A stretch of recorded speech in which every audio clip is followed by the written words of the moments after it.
नमस्कार। जैसे DG NDRF आपको इन्फॉर्मेशन दे रहे थे, सुपर साइक्लोन स्टॉर्म अम्पन अभी वेस्ट बंगाल कोस्ट को सुंदरबन के पास एंटर कर रहा है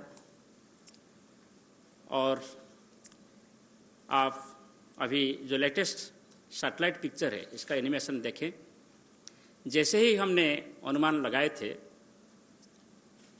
16 को जब ये डिप्रेशन फॉर्मेशन हुआ था कि ये इनिशियली उत्तर उत्तर पश्चिम दिशा में जाकर बाद में उत्तर उत्तर पूर्व दिशा में गति परिवर्तन करेगा और 20 तारीख को शाम तक यह वेस्ट बंगाल और बांग्लादेश तट के पास पहुंचेगा। इस चित्र से आपको ये प्रतीत हो रहा होगा कि ये कैसे ऐसे ही मूव करके अभी वेस्ट बंगाल कोस्ट को सुंदरबन के पास अतिक्रमण कर रहा है।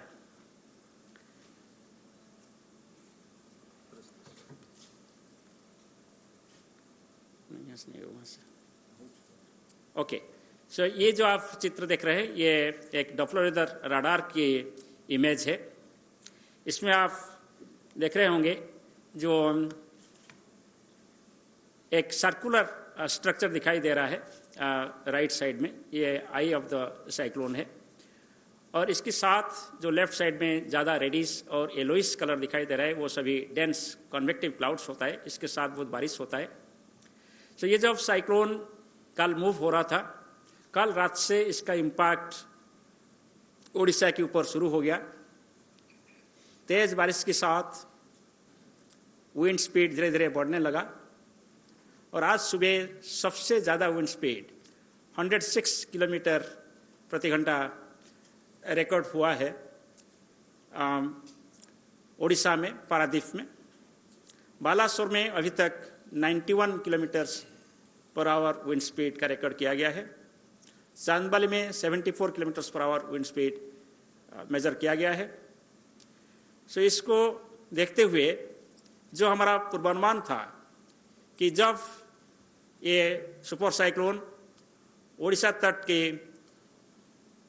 पास पैरेलली नॉर्थ नॉर्थ ईस्ट दिशा में गति करेगा, नॉर्थ कोस्टल ओडिशा स्पेशली में ज़्यादा विंड्स रहेंगे और हमारा पूर्वानुमान था कि विंड स्पीड 100 से 110 kmph और गस्टिनेस में 125 kmph हो सकता है। और अभी तक जो ऑब्जर्वेशन हमारे पास आए हैं इसमें हाईएस्ट विंड स्पीड 106 kmph हुआ है।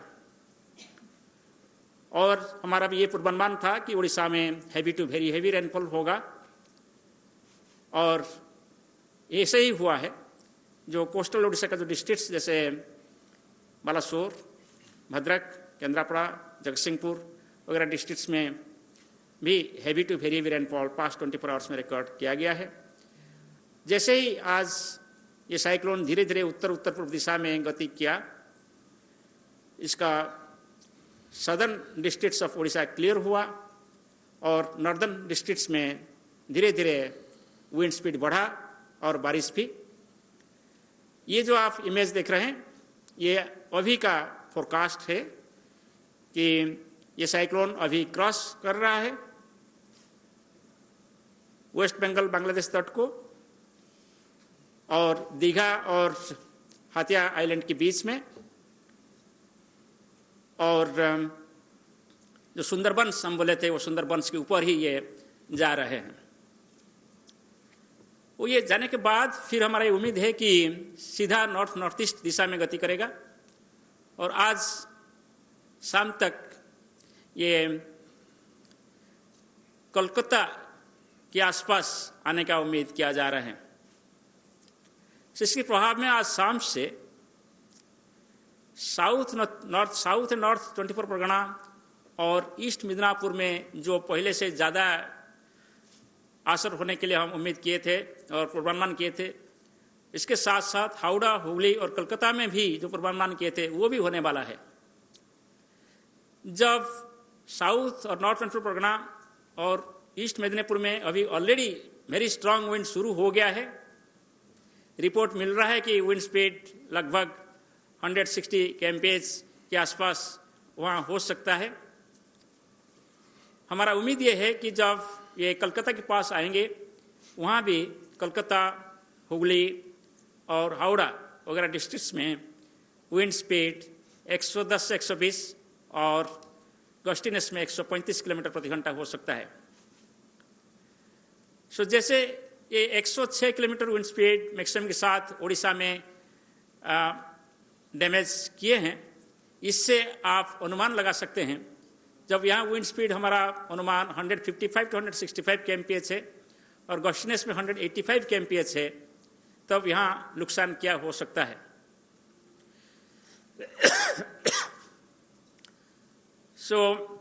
इसीलिए हम पहले से ही चेतावनी दिए थे और अभी भी हमारा चेतावनी जारी है। ये हमारा अभी का विंड स्पीड फोरकास्ट है। इस हिसाब से सबसे ज़्यादा मैक्सिमम विंड स्पीड साउथ और नॉर्थ 24 परगना और ईस्ट मिदनापुर डिस्ट्रिक्ट में होगा, जो कि 155 to 165, वेस्टर्न 185। ये विंड स्पीड लैंडफॉल प्रोसेस के शुरू होने के साथ शुरू हो चुका है। अभी जो साइक्लोन का जो सबसे डेंस कन्वेक्टिव क्लाउड मास आई की चारों तरफ होता है, इसको आई वाल बोलते हैं, नहीं तो वाल क्लाउड रीजन बोलते हैं। वो वाल क्लाउड रीजन का जो फ्रंट सेक्टर है वो लैंड के ऊपर जा चुके हैं। नाउ आई जस्ट लैंड को टच करने वाले हैं। इसके बाद कंप्लीटली आई अंदर जाएंगे और फिर जो रियर सेक्टर है वहाँ भी स्ट्रांग कन्वेक्टिव क्लाउड मास होता है और स्ट्रांग विंड होता है।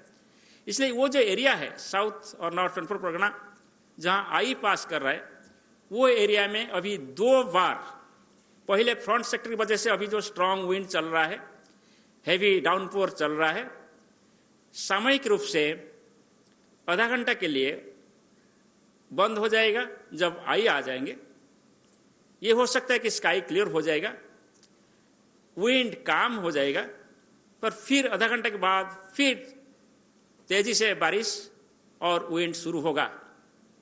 और अभी जो विंड्स वो सेक्टर में ईस्ट से वेस्ट फ्लो हो रहा है, तब वेस्ट से ईस्ट विंड्स होगा। इसीलिए जो भी स्ट्रक्चर अभी डैमेज नहीं होगा, जब रियर सेक्टर ऑफ साइक्लोन आएगा तब फिर डैमेज हो सकता है। इसलिए जो एरिया में दोनों फ्रंट और रियर सेक्टर वाल क्लाउड रीजन जा रहे हैं और आई भी जा रहे हैं, वहाँ सबसे ज़्यादा नुकसान होता है। इसलिए सबसे इम्पोर्टेंट डिवास्टेटिंग एरिया वही तीनों डिस्ट्रिक्ट है। मगर फिर भी वो आप देखेंगे जो हमारा आज 5:30 बजे का जो पोजीशन है वो just south east of Calcutta है, वेरी क्लोज टू कलकत्ता। इसलिए कलकत्ता, हावड़ा, हुगली वगैरह में बहुत विंड स्पीड रहेगा, वहाँ भी एक्सटेंसिव डैमेज हो सकता है। जैसे हम डैमेज काल बोले थे, आज भी हम बोल रहे हैं uprooting of large avenue trees हो सकता है, बिग ट्रीज हो सकता है, kachcha houses, mud houses, thatched houses, tin houses, asbestos houses में लार्ज स्केल डैमेज हो सकता है। वो सभी हम काल बताए थे, फिर दोबारा बता देंगे। अभी मैं आपको थोड़ा एक बात आग्रह करने के लिए बोलूँगा कि आपको याद होगा जब हम फोरकास्ट दें 13 तारीख को हम बताए कि ये साइक्लोन बनेगा। 16 तारीख को जब ये एक डिप्रेशन में परिणत हो गया था south east bay of Bengal पे, हम इसका ऑब्जेक्टिव ट्रैक यानी पाथ का फोरकास्ट देने लगा ये बैलून के साथ, जो आप देख रहे हैं। ये 16 तारीख का और 17 तारीख का ये है। इसमें आप देखेंगे कि 2 लाइन है, एक रेड कलर का लाइन है और एक ब्लैक कलर का लाइन है। जो रेड कलर का लाइन है तब था वो फोरकास्ट ट्रैक है, मैंने हम फोरकास्ट किए थे कि साइक्लोन ऐसे जाएगा। और जो ब्लैक लाइन आप देख रहे हैं वो एक्चुअल ट्रैक है साइक्लोन का, अभी तक साइक्लोन कैसे गया। आप ये दोनों कंपेयर करेंगे तो शायद आप डिस्टिंग्विश कर नहीं पाएंगे वो फिगर में कि ब्लैक कहाँ है और रेड कहाँ है, क्योंकि वो दोनों लाइन लगभग एक ही हो गया है। इसका मतलब यही होता है कि जब हम प्रेडिक्शन किए थे, जो साइक्लोन को ट्रैक होने का हम अनुमान लगाए थे, एक्चुअल ट्रैक ऑलमोस्ट वही रहा है।